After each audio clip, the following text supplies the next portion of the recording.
For my whole life, I have been told whether to speak or not to speak. In schools, I have been told not to speak back to teachers. In home, I have been told not to speak back to elders. But nobody taught how to convey my message, my concern, without knocking the other person down. How to convey my message so that other person loves to hear that. Nobody taught me how to take accountability for my own actions and emotions without attributing responsibility to other person. So are you aware how to convey your message without giving blame, criticism, offense?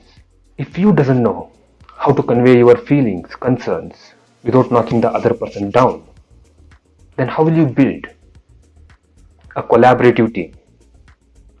How will you connect with your near and dear ones? This is Mehboob Ali Sopadla. I speak about conflict resolution and language of humankind. Thank you.